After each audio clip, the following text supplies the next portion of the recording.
Job చేస్తున్నప్పుడు నాకు అది పరిచయం లేదు, కానీ దగ్గర పెట్టు. నాకు అది పరిచయం లేదు. 2000 ఎంతో 50 ట్రాన్స్ఫర్ అయినప్పుడు అప్పుడు నాకు పరిచయం అనుకోండి. అప్పుడు మా హస్బెండ్ ఉన్నాడు, మా బాబు 4 సంవత్సరాల బాబు. అప్పుడు అక్కడ కూడా కొంచెం పరిచయం. కానీ అప్పటి నుంచి కూడా అక్క నాకు బాగా చెప్పేది, అక్క ప్రేర్ చేసుకో అట్లా ఇట్లా అని చెప్పేది.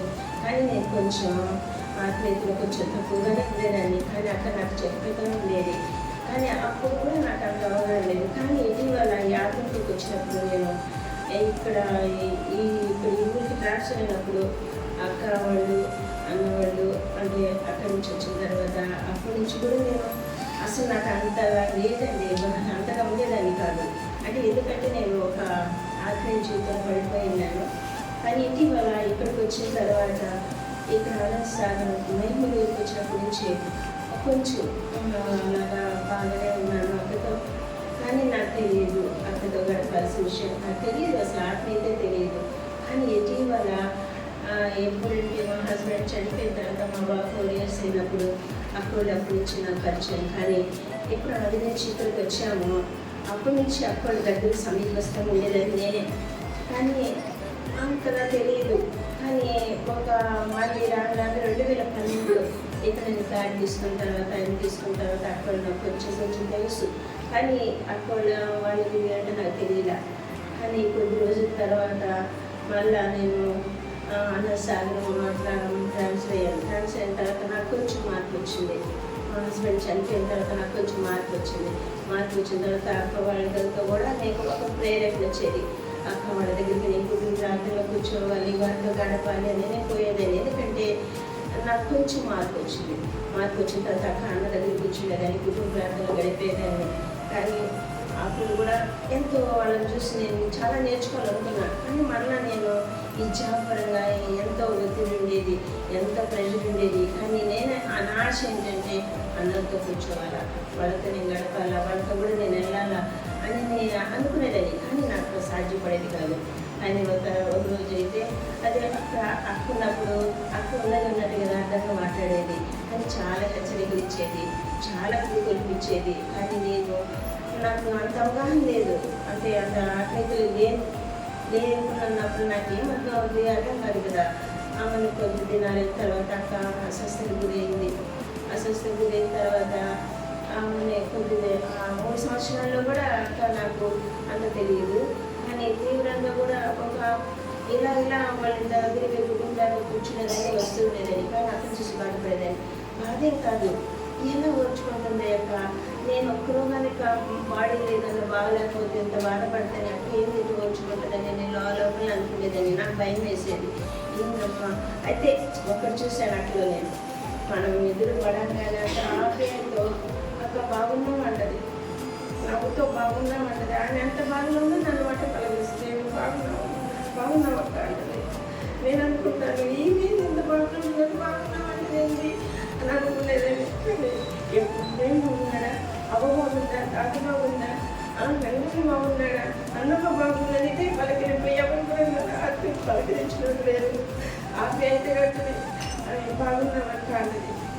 నేను ఏం బాగా నేను కల్పిస్తుండేదాన్ని, పదే అనుకునేదాన్ని. నాకు అతను చూస్తేనే ఒకరు బాధ.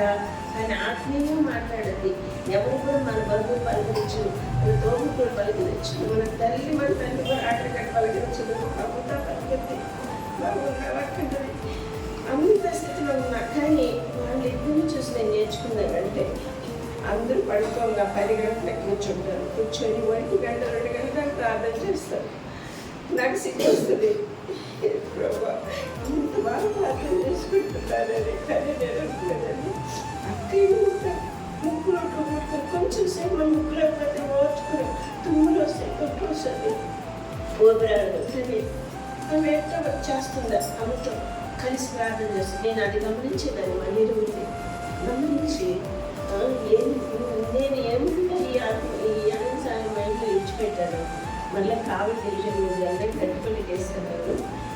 అందరికీ వీటితో కలవలేకపోయినాను, అక్క దగ్గరికి వెళ్ళలేకపోయినాను.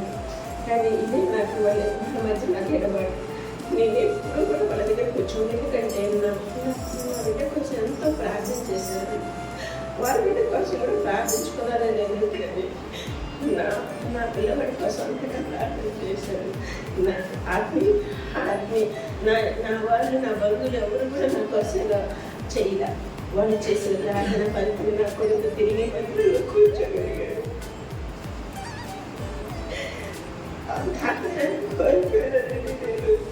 ఎవరు ప్రార్థిస్తుంది కానీ అంతగా ప్రార్థించింది నా కోసం. అలాంటి ప్రార్థన జీవితాన్ని ఇచ్చిపోయిన అక్కకి ఎంతో కృతజ్ఞతలు. కానీ మనం కూడా అలా ప్రార్థించుకోవాలి. అక్కడ నాకు నేర్పించిన పాఠం ఏంటంటే ప్రార్థన చేయాలి. ఆమె భార్య అయిపోయిన ప్రార్థన చేసింది. నేను బాగా ఏం చేశాను, నేను ప్రార్థన చేయలేకపోయినా. ఇది ఇప్పటి నుంచి అక్క చనిపోయిన ఒక మరణ ఆ క్షణం నుంచి నాలో ఒక ఆశ. అక్క ఇలా ప్రార్థించింది, నేను అలా ప్రార్థన చేయాలి. అనారోగ్యంతో చిన్నపిల్లల మధ్య విజయ కూతురు అయితే చిన్న పాప చెప్పిన ఎంత కట్టకట్టగా చెప్పొద్దు, ఎంతంటే అంత బాగలేకపోయిన పిల్లలు కూర్చొని అంత బాగా చేసింది. ఆమె బాగలేకపోయిన పని చేసింది. నేను అన్ని బాగున్నాయి, నేను ఏం చేస్తానని రెస్ట్ చేసుకునేదాన్ని. కానీ అక్కడ నాకు నేర్పిన పాఠం అది. మనం మనం పొందుకోలేము, అటువంటి ఆత్మీయత పొందుకోలేము. అక్క మనకు మాదిరికరంగా ఉంచిపోయింది. కాబట్టి మనం కూడా ఏం చేయాలో ప్రార్థనలో ఉండాలి మనం అనుకుంటాం. కానీ నేను కూడా అనుకున్నా అక్క కొడుకు వస్తుంది బాగానే ఉందని అనుకున్నాను. కానీ సడన్గా ఎట్లా మరణం అవుతుందని నేను అనుకోలేదు. అని మరణం అయింది, దేవుడు పిలుచుకున్నాడు అని విడిచిపెట్టిన పరిచయం. ఆమె ఊరుకునేది కాదు. ఆ చిన్నపిల్లలు బయట పెట్టుకొని పరిగెత్తిపోతూ ఉంటారు. అది చూసి నాకు బాధకాలం వచ్చేది. అయితే అక్క అంత స్థితిలో ఉన్నప్పుడు అక్కడే నన్ను ఆదరించి చేసింది. కానీ మనం కూడా అలా చేయాలి. చిన్న బిడ్డల కోసం, యవనస్తుల బిడ్డల కోసం, అందరి కోసం కూడా మనం అలా కూడా చేయాలని నేను లేకొచ్చాను. ఒక మనకు మంచి ఆత్మీయురాలను మనం కోల్పోయాం. కానీ ప్రభు అటువంటి ఆత్మీయ వాళ్ళని మనలో లేపుతాడని ఆశిస్తున్నాను. లేదు నన్ను వీళ్ళ మధ్య ఉంచినాడు. కానీ వీళ్ళ మధ్య ఉన్నప్పుడు నాకు ఒక మంచి పాఠం నేర్పాడు. వాడు ప్రార్థన జీవితాన్ని నాకు కావాలని నేను ఆశించినప్పుడు ఆమె కూడా బాల్యమే అలా చేసింది, నేను ఇలా చేయాలని నాకు ప్రశ్నార్థకంగా ఓడిపోయింది. కాబట్టి ప్రార్థన నిడికి సాధకమైంది. వాడు ప్రార్థించేవాడు కరువైపోయినప్పుడు ప్రార్థన వాళ్ళు లేవాలి. మన ఆశయం ఉంటాం, కానీ ప్రార్థన విజయవంతమైంది. కానీ ఆ ప్రార్థన శక్తివంతమైంది. ఆ ప్రార్థన వల్ల అక్క అంతగా మరణాన్ని నెట్టుకుంటూ వచ్చింది. కానీ మరణాన్ని జీవించుకుంటూ వచ్చింది. కానీ అందరూ కూడా ఆ బాధలో ఉన్నప్పుడు ఎంతో ఉపశమనంగా ఉంది. ఇంకొకటి విసిగి వేసారిపోయి ఎంత గొడవలు అవుతాయో, ఎంత రచన అవుతాయో, ఎంతో గొడవలు అవుతాయి. కానీ అక్కడికి ఇచ్చిన సహనాన్ని ఓర్పును బట్టి ఆ దేవుడు ఎంతో సహాయం చేశాడు. కానీ నన్ను కూడా అక్క విషయంలో చేసుకున్న బాధ్యత ఎంతో అది చెప్పుకోలేదు. కానీ అటువంటి ఆత్మీయపరమైన దైవ సేవకులు నాకు ఇచ్చారు. కానీ ఇప్పుడు కూడా అలాగా అక్కని పోయి నడుచుకోవాలని ఆశిస్తున్నాను. నేను తీర్మానించుకున్నదే. కానీ అక్క బాగలేని స్థితిలో అలా చేసింది. నేను కూడా చేయాలా, ఆ పని చేయాలా అని తీర్మానించుకున్నాను. సమయం ఇచ్చిన దైవజనుడికి వందనాలు. నేను దేవుడికి ఇక్కడ వచ్చినప్పటి నుంచి నేను ఈ మందిరానికి రావడం జరుగుతూ ఉంది. నేను మొదటి నుంచి కూడా బ్యాప్టిస్ట్ చర్చికి సంబంధించిందని నాకు ఎప్పుడు సహవాసం అలవాటు లేదు.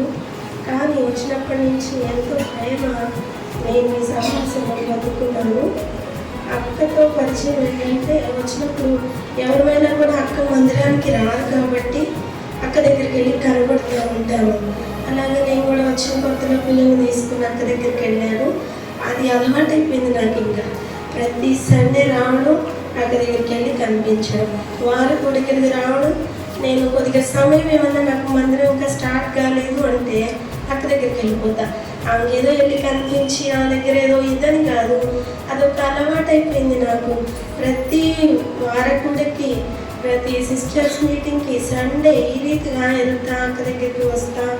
అప్పుడు నాకు కూడా బాగాలేని పరిస్థితి. నేను ఎవరో సంఘానికి పూర్తిగా తెలియదు, అక్కడికి కూడా తెలియదు. మాకు ఒక గ్రూప్ ఉంది సిస్టర్స్కి. అక్క ఆ గ్రూప్లో మెసేజ్ చేయడం, ఎవరికి బాగాలేకపోయినా ఆ గ్రూప్లో మెసేజ్ చేస్తారు, ప్రేయర్ చేయని వారి కోసం. వారి పరిస్థితి ఇలా ఉంది, వాళ్ళంతా అయిపోయినాక ఎలా ఉంది నీ పరిస్థితి అని కాల్ బ్యాక్ చేస్తారు. ఎంత ఆత్మీయ ఆత్మీయ తల్లి అంటే అక్క నిజంగా నా జీవితంలో అన్ని అక్క ఒక చెల్లి తల్లి అన్ని పాత్రలు నేను అక్కలో పొందుకోగలిగాను. నాకు మా అమ్మ మా నాన్న మా చెల్లి మా అక్క అంటే నాకు చాలా ఇష్టం. మా లీవ్ పెట్టుకున్నానంటే నేను కావాలకి వెళ్ళిపోతాను. ఒక 2-3 రోజులు చూసుకుంటాను, వెళ్ళిపోతాను. ఆ సమయంలో నాకు సాగర్కి ఎన్నోసార్లు గొడవలు. ఎప్పుడైతే నేను అక్కతో సహవాసం కలిగి ఉన్నానో ఈ సెలవులు పెట్టుకోవాలంటే నాకు భయం, ఊరికి వెళ్ళాలంటే నాకు భయం. అక్క దగ్గరికి వెళ్ళి చెప్తా, అక్క నేను ఇట్లా అంటే పెట్టేసుకున్నాం ప్రోగ్రామ్, నువ్వు మరి సిస్టర్స్ మీటింగ్స్కి ఎట్లాగా, పిల్లలు సండే స్కూల్కి ఎట్లాగా అని అడుగుతారు. నాకు భయం, ఊరికి వెళ్ళాలంటే భయం, ఏదైనా ఫంక్షన్ వచ్చిందంటే భయం. నేనేం చెప్పాలి అక్కడికి, నేను ఎట్లాగ వెళ్ళాలి? సరే వెళ్తారు 2 రోజులు, వాళ్ళు కూడా ఆశపడుతూ ఉంటారు. వస్తావు ఏంది చిన్ని, మా చెల్లి అయితే అట్లా పరిగెత్తుకొని వెళ్ళిపోతున్నావు ఏంట్రా నువ్వు, ఇక్కడ మందిరం లేదా, ఇక్కడ చర్చి లేదా, నువ్వు ఎందుకు అలా వెళ్ళిపోతున్నావు అక్క, ఈరోజు ఉండని ఎన్నోసార్లు మా అమ్మ మా చెల్లి బాధపడిన వాళ్ళు ఉన్నాయి. పిల్లలు తీసుకొని నేను ఉదయాన్నే 6 కల్లా బస్ ఎక్కేస్తాను. అక్కడ మళ్ళీ 9:30కి మందిరంలో కనబడాలి. అక్క అడుగుతారు, అక్కకి నేనేం సమాధానం చెప్పాలి? ఇట్లాగ నిజంగా నా తల్లిదండ్రుల ప్రేమ మరిపించినంత ప్రేమ అక్క చూపించారు. అక్క జీవితంలో నేను నేర్చుకుంది ప్రార్థన జీవితం. ఎప్పుడు వెళ్తున్నా నేను చిన్నగా వెళ్తా, గడప దాకెళ్ళి అక్క అంటే రారా శాంతి ఎంత ప్రేమగా పలకరిస్తారంటే అసలుకి చెప్పలో ఎవరి దగ్గర పొందుకోలేము. అది దేవుని ఇది విధానంలో అక్క అంతగా ప్రేమించేది. ఫోన్ చేస్తారు, చెప్పరా నాన్న శాంతి నువ్వు బిజీగా ఉన్నావా, ముందు మమ్మల్ని అడుగుతుంది. అక్కడ లేదు, నిజంగా నేను పనిలో ఉంటాను, ఉన్నప్పటికీ నీ సేవకురాలు ఫోన్ చేశారని చెప్పి అక్క చెప్పండి పర్లేదు, ఏంటో చెప్పండి అక్క అంటే అడుగుతుంది. సండే వాళ్ళు ఎందుకు రాలేదు, వీళ్ళు ఎందుకు రాలేదు, నువ్వు ఫోన్ చేసి కనుక్కున్నావా అని అడుగుతుంది. అప్పటి నుంచి నాకు భయం ఏర్పడింది. ఆదివారం రాకపోతే అక్క నన్ను అడిగేస్తుంది. నేను ముందే ఉదయాన్నే అందరికీ ఫోన్ చేసుకొని వచ్చేస్తాను, తను రండి తప్పకుండా మందిరానికని. ఒక 4-5 ఉన్నారు అట్లా మా స్టాఫ్. కొంచెం మందిరంలో సుబ్బులు అనే ఒక సిస్టరు, వీళ్ళ గురించి ఎక్కువ ప్రయాసపడేదక్క, వాళ్ళని పిలువురా, వాళ్ళని రమ్మను, వాళ్ళు ఎందుకు రావట్లేదు. నేను వచ్చి అక్క వాళ్ళకి నేను ఫోన్ చేశాను, వాళ్ళు వస్తానని చెప్పారక్క, రాలేదు. ఇట్లా ఇదే సంబంధం. వెళితే ఇంకొక వ్యక్తి నుంచి వేరే వాళ్ళ నుంచి మాత్రం అక్క మాట్లాడరు. మనం వెళ్తే మన గురించి మాట్లాడతారు. అది కూడా సంఘం సండే స్కూల్ పరిచయం అంటే నిజంగా అక్కకి ఎంత ఆశ ఉందంటే, మరి నన్ను ఎందుకు పంపించారో నాకైతే తెలియదు, కానీ పాటలు పాడుతున్నామంట, మీ పిల్లలకి పాటలు నేర్పించాను. ఇందు మొదట నేను 2-3 వారాలు వెనక వేశాను. అక్క నేనేం పాడతానక్క, నేను వెళ్ళనక్క అంటే ఒక 3 వీక్స్ తర్వాత అక్కే నన్ను ప్రేయర్ చేసి పంపించారు.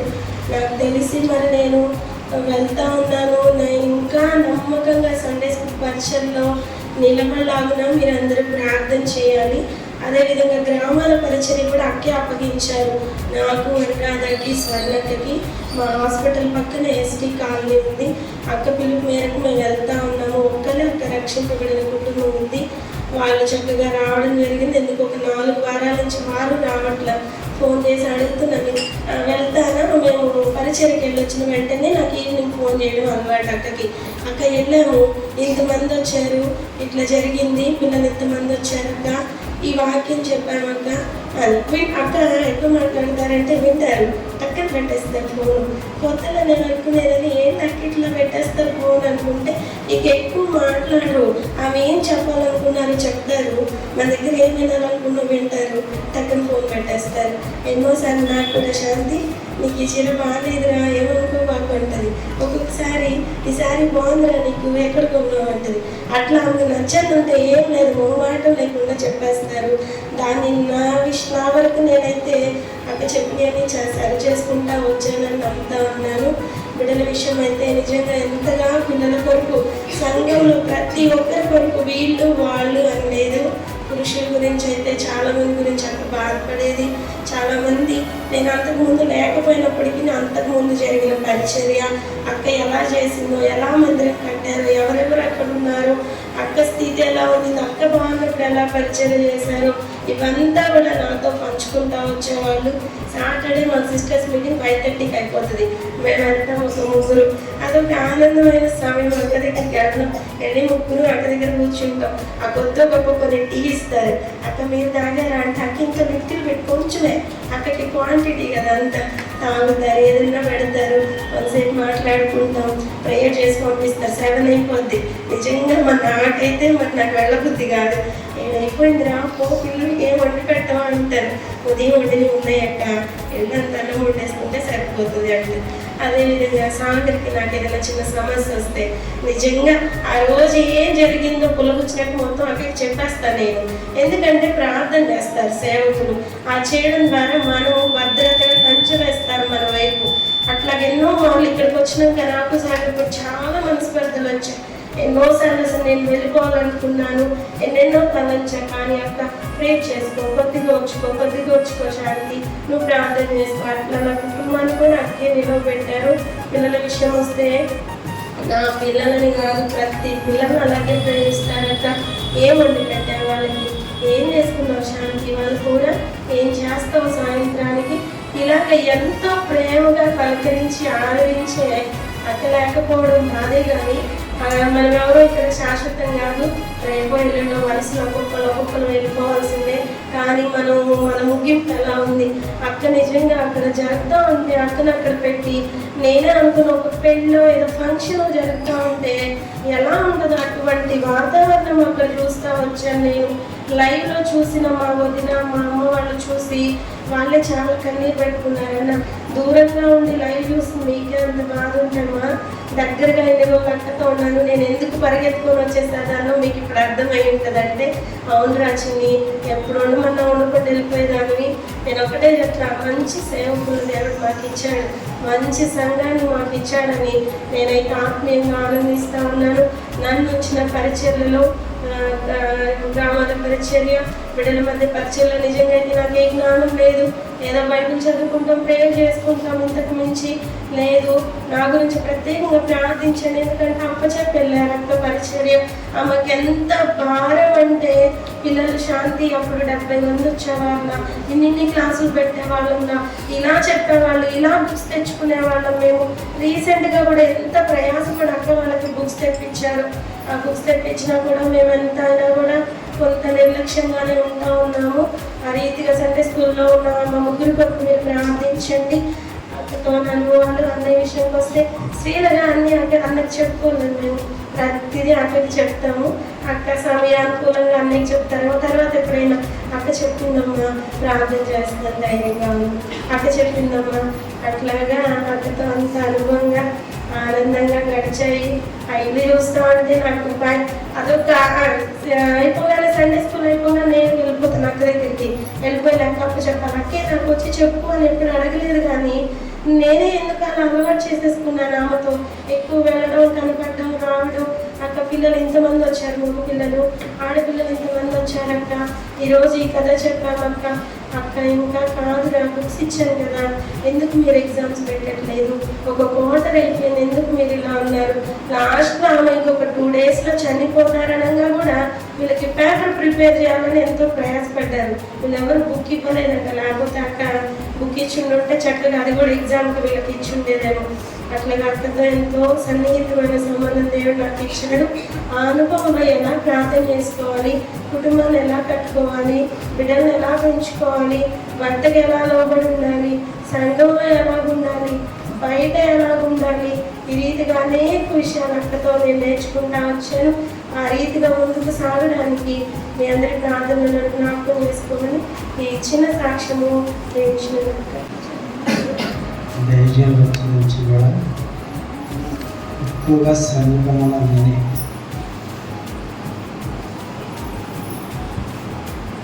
అంత బాగలేకపోయినప్పుడు కూడా, అంటే అక్కడ పనికి పోతే తప్ప, లేకపోతే రోజుకు కళ్ళన్నా పోతాడు ధైర్యం. అంత బాగాలేనప్పుడు ఎప్పుడు కూడా ఉన్న చేతులు జోడించేస్తాడు. మాస్క్ వేసుకున్నప్పుడు నేను బాగుండి నేను చెప్పలేకపోతున్నాను అనుకుంటే అంటే ఆ సమయం నాకు ఎప్పుడు ఇచ్చేది కాదు.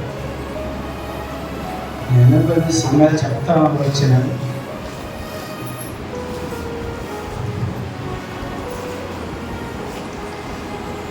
వరాడాలు కూర్చోండి అప్పుడప్పుడు వచ్చి అంటే పై పెట్టుకోకుండా వరాడాలు వచ్చి కూర్చోండి. నేను ఆ గేట్ కాడికి పోతానే పైకి వేసేస్తాను. ఆమె స్థితి ఏంది, నా స్థితి ఏంది. వాళ్ళు పిలవండి, మనము స్వార్థ ద్వారా ఆకర్షించబడినాము. ఇంకా దయకు నేర్పించాలని ఆయనకున్న ఆత్మీయత. ఆ రీతిగా నుంచి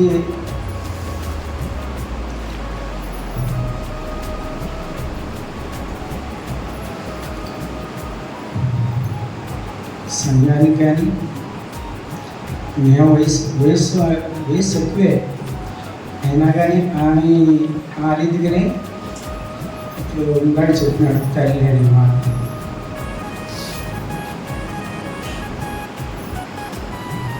తల్లి లేకపోయినా కానీ ఆ తల్లి ఏ రీతిగా ప్రార్థించిందో సంఘం విషయంలో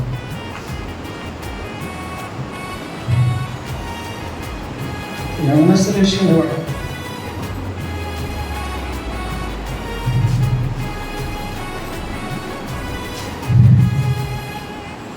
ఎక్కువగా ధైర్యంతో కలిసి మాట్లాడుతుంటారు కాబట్టి కొన్ని విషయాలు చాలా వరకు నాకు అవగాహన. అంత బలకైన కూడా ఆయన ఆ పైపు పట్టుకొని పాపడిపోతాం నన్ను చూసి. అప్పుడు మళ్ళీ బ్రదర్ బయటకు వస్తూ మాట్లాడతాను.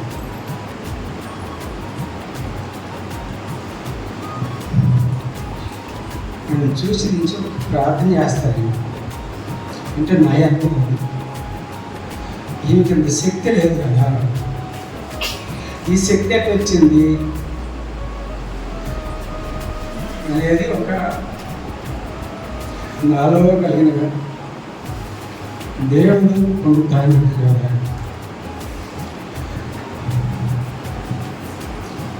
ఆయన పునరుత్థానం ద్వారా, ఆయన పునరుత్థాన బలం ద్వారా కదా ఇంతవరకు జీవిస్తుండేది. కానీ ఆ ప్రమాదం చేస్తా వచ్చేది.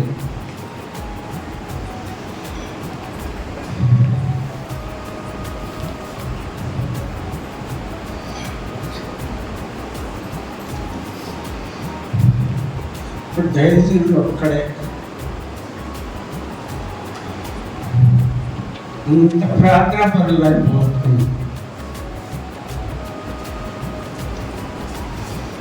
మనలో కూడా అలాంటి ప్రార్థన లేదు.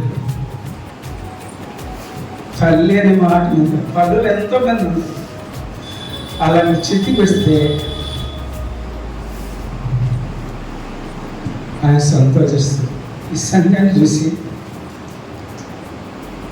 ఈ యవనస్తులు చూసి, ఈ యవనస్తులు కూడా ఆ రీతికి రావాలని అంత వ్యాప్తి పడింది. ఒక్కరు కూడా ప్రార్థన చేసి అనుకోలేక రాలేదు.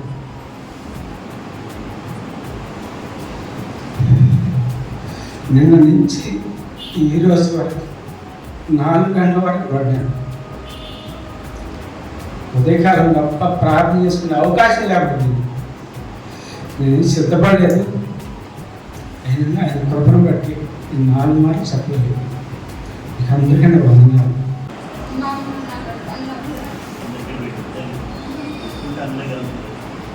మా అమ్మ నాన్న కన్నా ఎక్కువగా ఆంటీ అంటే నాకు ఎంతో ఇష్టం.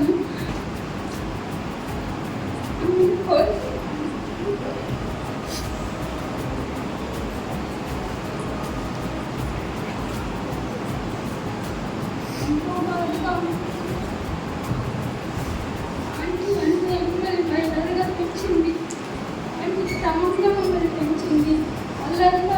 అందరిగా ఉన్నప్పటికీ కూడా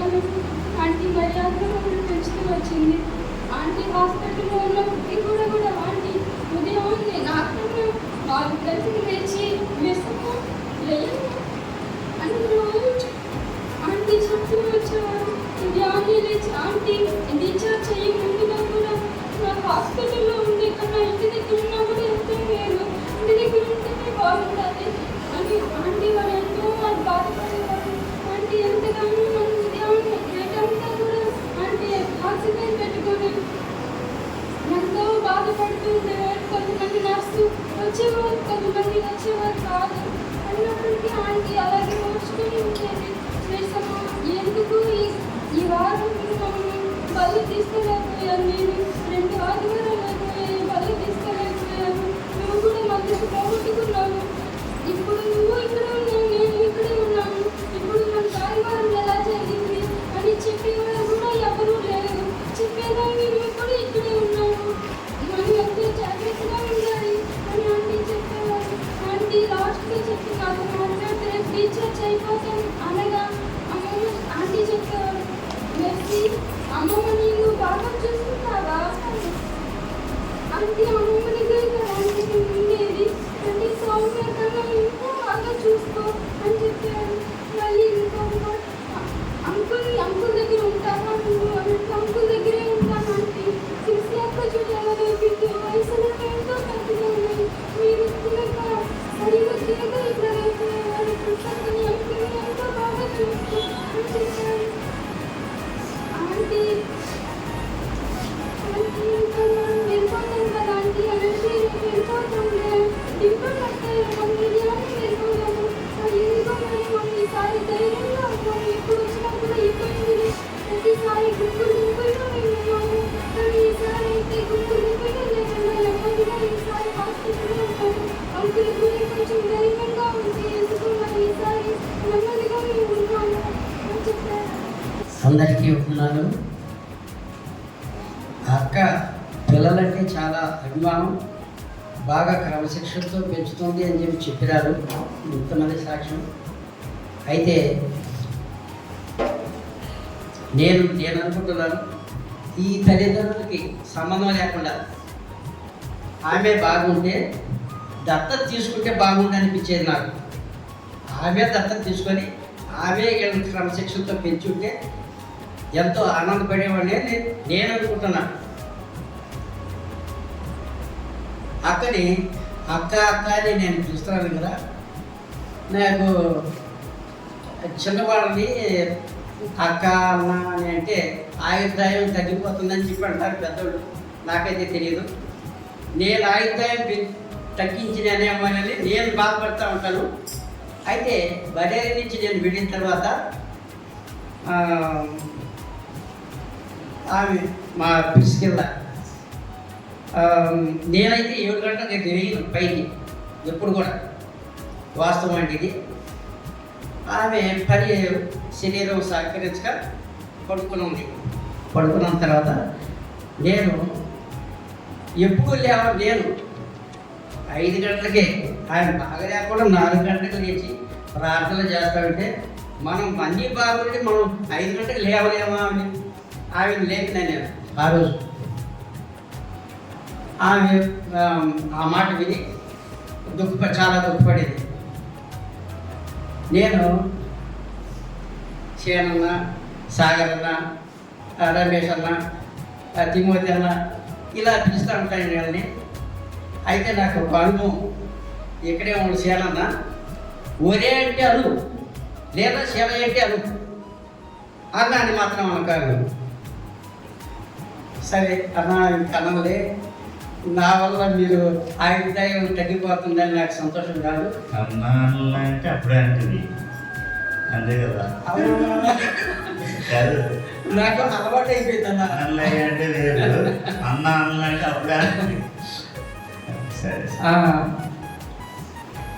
ఆ విధంగా మా సంఘానికి కూడా నేను చాలా రుణపడి ఉంటాను. నేనైతే ప్రేమ చూపించలేదు, వాళ్ళ ప్రేమ చూసి నేను సిగ్గుపడతాను. ఇప్పుడు నేను ఒక విషయం మీరు చదువుకోబాకండి దయచేసి. హాస్పిటల్లో ఉన్నా, ఇక్కడ మా అక్క ప్రార్థన చేస్తాము. ఆమె డోర్ కాడ నిలబడుకో ఉంది, ఐసీలో పెట్టుకుంది కొడుకుని. 3 రోజులకి నేను చెప్పమని చెప్పాను. సరే చచ్చితే నేను తీసుకుపోతాను, బతికితే సంతోషం అని చెప్పాను. ఆమె డోర్ దగ్గర నిలబడుతుంది పిసికెళ్ళ. నేను కింద మెట్ల కింద కూర్చోందా, 5 అంతస్తులో వాళ్ళు ఉంటే దిగువ అంతస్తులు నేను మోకల మీద మెట్ల కింద కూర్చోను. ఆ 3వ రోజు 3 రోజులు అయిపోయి 3వ రోజు కన్నీళ్ళు కాపుతుంటే రే కన్నీటి దూర కాదు మీ నాయన పక్కన నిలబడుతూ ఉంటే నేను హడలిపోయా. రే నేను కింద ఉన్నాను కదా, నాయన పక్కనే ఉండని చెప్పని అంటుంది అని గబగబా పరిగెత్తుకుంటూ పైకి వెళ్ళిపోయినా. ఆమెకి ప్రాప్తమైంది, నాకు అదృష్టం లేదు. అదో చాలా చింతించాను నేను. ఆ విధంగా అక్క అన్న ప్రార్థనలో ఎంత అమోఘమో ఆ రోజే గుర్తించాను నేను. అక్క బాగలేకపోతే సరే, దేవుడు అనారోగ్యాన్ని మాకిచ్చున్నా మేలు, మేము ఎందుకు ఉపయోగపడతాం, ఆమె అయితే అన్నింటికీ ఉపయోగపడుతుంది కదా, సంఘానికి కొరకు, ప్రార్థన కొరకు, అన్న కొరకు, ఇంకా పిల్లల కొరకు అందరికీ ఆమె ఉపయోగపడుతుంది కదా, మేము ఉపయోగపడతాము. మాకు వచ్చిన రోగం సంతోషించేవని అనుకుంటాను నేను ఎప్పుడు కూడా. చెప్పాలంటే చాలా విషయాలు ఉన్నాయండి. ఇప్పుడు సమయం ఇచ్చుకుంటే అన్న టైం దగ్గర చూస్తున్నాడు, అందుకని అక్కడే ఎందుకంటే అక్కని సంబోధిస్తుంటే ఇప్పుడు వెళ్ళిపోయింది కదా, సీనియర్ అన్నాడు, అన్నయ్య అన్నాడు సీనియర్ అని, సీనియర్ వెళ్ళిపోయింది. ఇప్పుడు అన్న అక్క అన్న తప్పలేదు, పర్వాలేదు. అదివరకు అన్నదానికి నేను విచారపడతా ఉన్నాను. ఇప్పుడు అక్క అనుకునేదేమో తక్కువ వయసు కాబట్టి నా కూతురు వయసే కదా, ఈ లోపంలో నేనందుకు అక్క ఇంకా చాలా కాలం బ్రతుకుంటే బాగుండేదని, అది సాధ్యం కాదు, వెళ్ళిపోయింది. అన్న వాళ్ళ కుటుంబ సభ్యులు, రక్త సంబంధికులందరినీ దేవుడు అనేగా వారికి ఓదార్పు ఇస్తారని ప్రార్థిస్తున్నాను. అందరికీ వందనాలు. అక్క నా వాళ్ళు ఈ ఊరికి వచ్చినప్పుడు వారితో అక్క బాగా మాతో బాగా కలిసి ఉండేది, మమ్మల్ని ఎంతో ప్రేమించేది. నాలో కొన్ని బలహీనతలు ఉండేవి. పసిబిడ్డ మనస్తత్వం నాకంటే సరిగా తెలియదు, మాట్లాడే విధానం తెలియదు. అప్పట్లోనే మేము భార్య భర్తలను గొడవ పడినప్పుడు అక్క దగ్గరికి పోయి ఇలాగని చెప్పినప్పుడు దగ్గరికి తీసుకొని నిన్న ఒకరి తల్లి వారిని ఆదరించిననే మాట పదే పదే చెప్తూ ఉంటే నాకు అప్పుడు ఆ సమయాలు గుర్తొచ్చింది. నన్ను మా అక్క ఎంతగా ఆదరించిందో, ఇలా కాదమ్మా, అలా బాగాలా, ఇట్ట నడుచుకోవాలా, ప్రార్థన చేయాలా, ప్రార్థనలో ఉండు, వాక్యం చదవచ్చు కదా, నీకు చదువుకున్నావు కదా, వాక్యం చదువు అని పదే పదే చెప్పేది మాతో. కానీ గ్రహింపు లేదు, కానీ చాలా ప్రేమించేది. ప్రతి చిన్న విషయం పంచుకునేది, అక్క దగ్గరకు వచ్చి ఏడ్చేది, చెప్పేది, ఆమెతో పంచుకునేది. ఎంత ప్రేమించిందంటే అసలు ఇప్పుడు నాలో కొంచెం మార్పు వచ్చింది అని అంటే అక్కే. మాకు అన్ని విషయాలలో కూడా సమస్తం తెలియపరిచింది కూడా అక్కే. ఎప్పుడు అక్క దగ్గరికి పోయి మాట్లాడుతుంటే ఎంత ఓదార్చేదో. చిన్న సమస్య వస్తే ఏడిస్తే, ఎందుకు ఏడుస్తావు, దేవుడు ఉన్నాడు కదా, దేవుని మీద ఆధారపడు, దేవునికి మొరపెట్టుకో అని ఇట్లా చెప్తా వచ్చేది. మొన్న బుధవారము అక్క ఇంకా హాస్పిటల్ తీసుకోపోతానగా నేను ఆడ ఆంటీ ఉన్నది పోయి అక్క దగ్గర, నేను పనికి వెళ్తా అక్క దగ్గరికి నేను వెళితే ఏమో ప్రిస్కిల్లా రమణన్న ఏమి అని అన్నాను. అంటే అక్క వస్తాడక్క ఉన్నాడు, కానీ మేము అటు కొంచెం దూరం అయిపోయిన తర్వాత సరిగా రావటం లేదక్క, వస్తాడక్క మందిరానికి వస్తాడక్క అని చెప్పింది. నీ పిల్లల కొరకు ప్రార్థన చేస్తుండవా అని. చేస్తుండను అక్క అన్నానండి. మొదట్లో అనేది ఒక మాట, అక్క మందిరంలో ఆ పాత మందిరంలో ఉన్నప్పుడు నాకు కొడుకు ప్రేమక్క కొడుకు ఇద్దరు పోట్లాడుతుంటే అక్కకి చిన్నపిల్లలన్నా సండే స్కూల్లో పిల్లల్ని అంత అంటే వాళ్ళని మంచి మార్గాలలో తీసుకోవాలని ఆశ అక్కకి.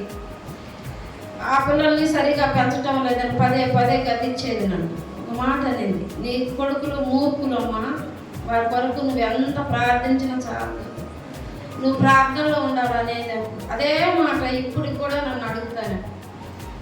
అదే ఒక మా ఆయన ఎక్కడ మందిరానికి దూరం అవుతున్నాడని నన్ను అడిగి తీసుకోరమ్మని చెప్పింది. ఇంక తర్వాత రెండో రోజు బాగుంది ఉన్నారు ఇంట్లోనే అనుకున్నా. సాయంకాలం నుంచి 8:30 అప్పుడు ప్రార్థన చేస్తుంటే మందిరంలో హాస్పిటల్కి తీసుకోబోయినారు. సరే ఉదయం పోయి మాట్లాడదాం అని అన్నాను, కానీ లోపలే చనిపోయిందని చెప్పింది. అసలు ఒక ఆత్మ దూరం అవుతుందండి, ఎంత భారమో అక్కకి.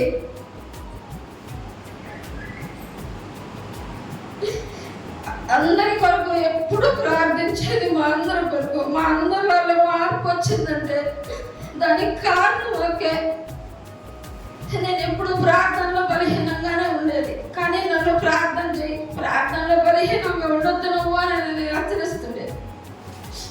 ఎప్పుడు ఇదిగో ఈ పుస్తకం కూడా ఇచ్చింది నాకు, నువ్వు దేవుని స్తుతించు అట్లాగా ఉండాలా అని చెప్పి పదే ఎప్పుడు అక్క నా నోటి మాటలు బాగుండవండి, నీ నోటి మాటలు కాదు, నా పుస్తకం దగ్గర పెట్టుకొని దేవుని స్తుతిస్తా గుర్తుపెట్టుకోవాలని చెప్పించింది. ఇందుగా మమ్మల్ని ప్రేమించింది. నేను కూడా ఇంకెప్పుడు ఎక్కడ మందిరానికి దూరం కాకుండా ప్రార్థనలో గడపడానికి